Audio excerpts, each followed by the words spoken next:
I'm Carrie. I'm Will. And we're here to help you level the playing field of college admissions. We cover grades, applications, test prep tips, and essays. This podcast shares the expertise of dozens of professional educators with years of experience. Don't go crazy, don't go broke, go GATE! Let's begin. Today's topic is managing stress during college prep season. How's it going, Will? It's going well. I'm not that stressed right now. I feel good right now, too. So that would make us good people to tell others how to manage their stress, hopefully. Definitely. I might get stressed during this podcast, I'm just warning you, but I think we can figure out how to do it with a plan. Right. With our 4 S's for managing stress, which we will unfold shortly. Yes, listen closely. Count all 4. Very exciting stuff. So I don't know about you, Will, but I'm noticing that this time of year, students are kind of running around like crazy. A lot of high school students are very overscheduled.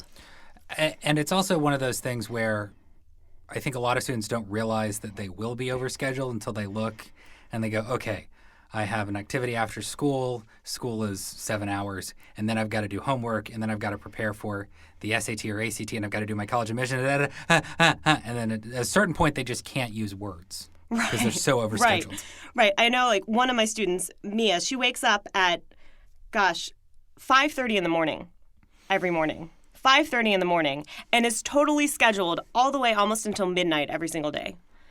Yeah. When I wake up at 5:30 in the morning, I really wonder what's gone on and why I can't sleep more. Like, there must be sirens going off outside. Yeah, that's Although you did text me this morning and wake me up at 7:15. I just wanted to point that out. Yeah, I wake up at 6:30. That hour is important.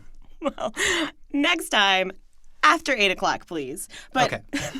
I guess the point here being, adults, who wakes up at 5:30 in the morning? I mean, no one wakes up at 5:30 in the morning. I think if you are a postal worker, I think certain people who work at, bakeries or cafes that are open early for breakfast. Yes, I always think about the people at Starbucks that have to wake up at like 4 o'clock in the morning to go in. But then they go to bed at like 6 or 7. They're not up doing chemistry work. Exactly. And studying for the ACTs and their SATs until 1 in the morning. And They're also, asleep. The key to this is figuring out how to make sure that you're not just pounding your head against the wall, running around like a chicken with its head cut off, trying to do everything. And that's where we get to the 4 S's. Yes, and I can't express enough how important it is to manage stress and to keep a level head during the college prep season as you're preparing for your ACTs and SATs, as you're working on those college applications. I feel like with a lot of students that I've worked with, the number one thing that sort of gets in the way is a sense of overwhelm. Oh, Would you agree? Just don't know at all what they're going to do. And that just makes them dejected. Right. So on to our exciting tips. Number 1, start. That's S number 1, everybody. S number 1, start. Just sit down and get started, right?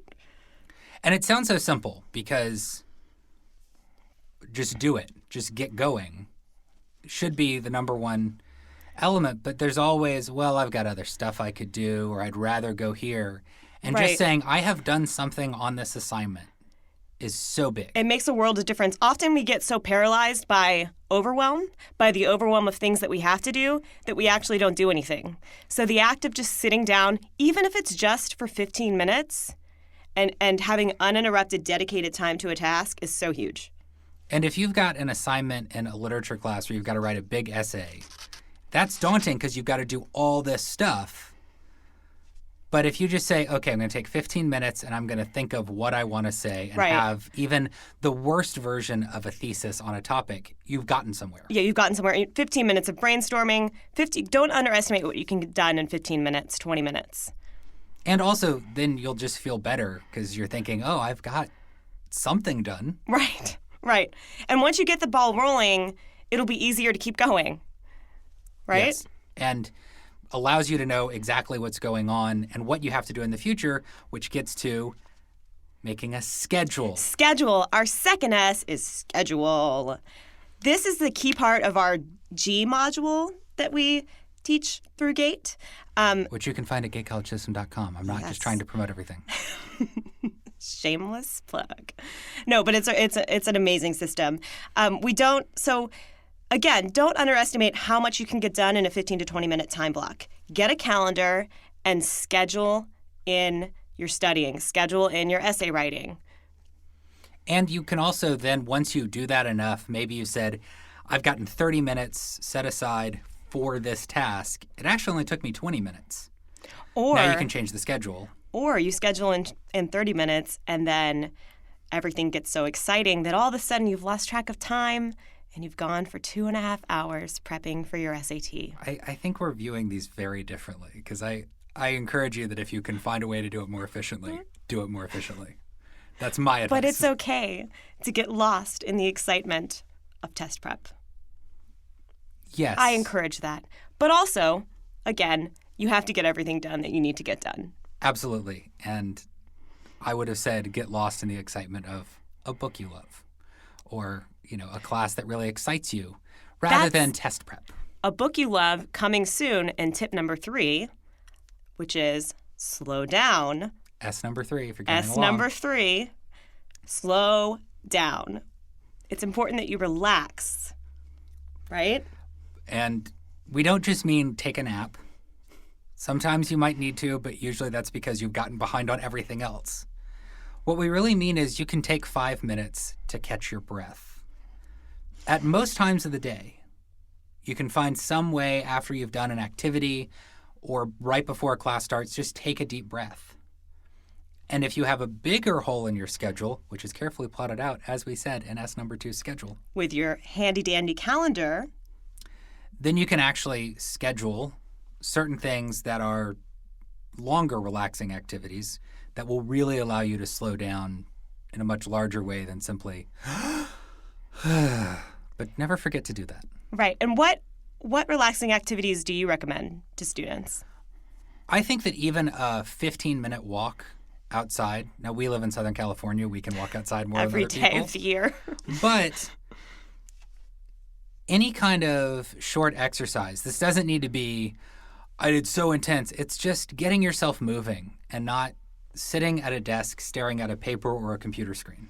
Yeah, and I don't know where I read this or who I heard this from, but I'm pretty sure it's true from my own experience. I know that walking outside and looking at things far away, looking at nature, builds perspective, and it helps to sort of ease the stress of the tunnel vision that everybody gets into when they're sort of on this fast train to getting into college, right? It becomes this tunnel vision where you don't see the big picture at all. I think that a lot of students end up having it, and you've probably seen it, where their nose gets right onto a page or a computer screen.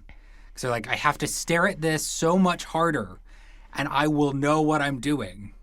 And actually that ability to step back, look far away, is wonderfully helpful. Just making yourself relax and managing that intense stress. And thinking about the big picture, it's, why are you going to college? Stop and ask yourself that question while you're on this walk. What is the dream? What is the big picture goal? Why are we learning strategies for elimination, on the math section of these different tests? Why are we staying up till midnight working on all of these essays for college applications? We sometimes forget about the big picture and the excitement of the next step of the journey. Well, and one other thing you can do to slow down, find that time for yourself, read for pleasure. And this doesn't need to be a novel or something. Read whatever you find interesting. Yeah. But that doesn't have to do with school. And you can say, I'm only going to do this for 20 to 30 minutes. But the other thing about reading for pleasure is that you don't have that pressure of, I need to read this many pages before my next class. It's going, I'm sitting down and just opening a book and enjoying it, or finding some other thing and making that your own.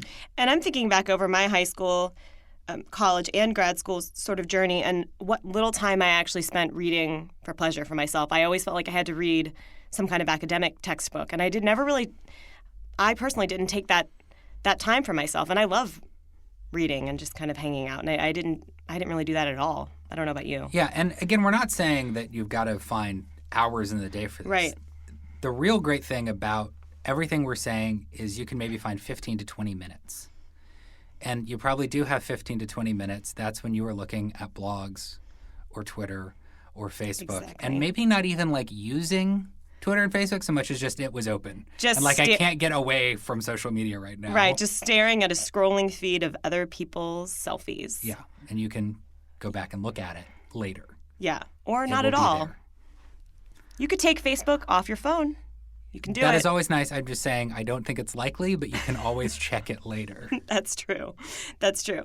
And then, of course, we're in Los Angeles, Southern California. Yoga and meditation are very big here. It's sort of I feel, a common language that I run into here. But I can't express, yoga and meditation work wonders, even if you're just sitting in silence for 5 minutes with your eyes closed. And that's the kind of thing where it's a reset button without losing everything in your head. Right. It's a mental status reset button rather than a knowledge reset button. And the best one of those, though, is good old-fashioned sleep. Yes, that's our fourth S. We've hit all four. This is our fourth S. Sleep. Sleep. Not right now, because this is awesome and you want to listen to us. Especially if you're driving, do not sleep Do not right sleep now. right now. Listen to Carrie and Will. Stay awake. Drink that coffee. But sleep. Studies show that teens should get about 9 hours of sleep. 9 hours. I'm betting most teens do not. Do not. I know none of the students I know sleep probably more than 6. But even that weekday? 6 is more important than thinking, well, I have to stay up and do stuff, or I will. Because really, after a certain point of staying up, you're not as productive. Right. There's that certain breaking point where it's better to do it in the morning. And I didn't figure this out. I don't think I figured that out until grad school. That sort of threshold that I got past where actually I wasn't being productive at all. I was just staring at a book and sort of not internalizing anything, right? You read the same sentence 5 times because you're like, I will stay up. I will stay up. What is this saying? Right. I don't know. Or even, so just like putting it away, laying down for 6 hours, and waking up with a fresh brain will just do wonders. And regular sleep is hugely important, but sleep is most effective before a big task. Let's say you have a football game. Let's say you have a play, or maybe most importantly, the SAT or ACT. Yes, the SAT and the ACT. I know one of my students, very busy girl, she held a part-time job all through high school and insisted on working her restaurant job on the Friday night before she had to go take her SAT. Oh. One of our students. Okay. Got it. Okay.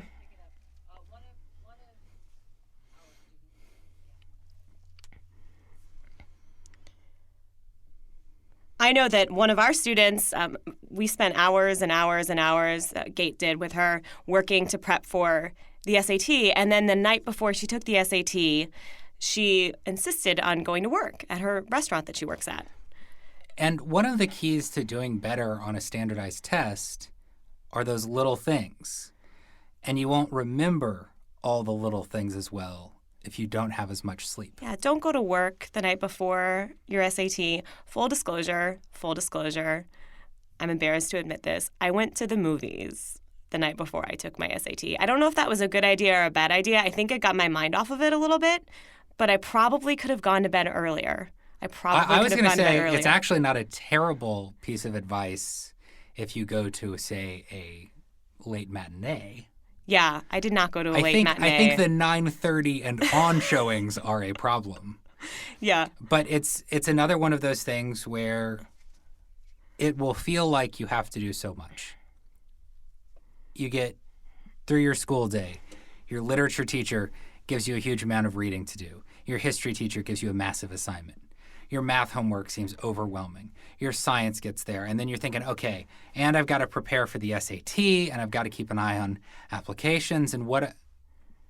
But you can start to manage that.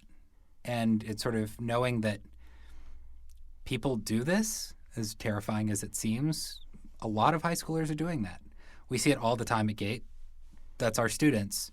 But we also know that they can figure out how to manage all of that stress, and in particular by using the 4 S's. Shall we go through those again? I think so. The first S is get started. Start the task, sit down, and do it. And you will feel so much better just beginning something. And the second S, Will? Is schedule. And I forgot to mention, under the umbrella of schedule, invest in a planner, whether it be a digital planner on your computer or an old school, planner that you carry around with you that you write stuff in, but really schedule things in and write them down. I think suggesting paper makes us sound really old, but you have digital means to keep track of a schedule. You have more than enough. So you will have an ability to keep a schedule. And when you schedule, you should always remember to have time where you can slow down. That is our third S. Slow down, relax, invest in yourself, take time, engage in activities that you enjoy, aside from Snapchat and Facebook. Yes, Snapchat is an S that doesn't help you get rid of stress. Snapchat is not one of the 4 S's. But one that does, and our final S, is sleep. You need sleep. Sleep is good for you. You will feel better after sleep. So make sure that you get enough sleep. Awesome. I think that wraps it up for today. I think that's about it because we've gotten this going. We have scheduled to do other things. We're going to take time for ourselves. Yes, and we want to sleep tonight. We're going to stick to our schedule. Yes. Hopefully. We will. I'm not always good at that, so that's why I have to keep it. You're pretty good at it. You did, again, text me at 7:15 this morning. Yeah, okay, fine. That's on me. Gate Radio, recorded in Studio City, California, is committed to equalizing access to college for teens like you. Visit us online at gatecollegesystem.com and opt in to receive our weekly newsletter with free information on the college prep process. Don't forget to subscribe to the Gate College System YouTube channel. And like us on Facebook. Tweet us on Twitter. Instagram, Pinterest. That's enough for now.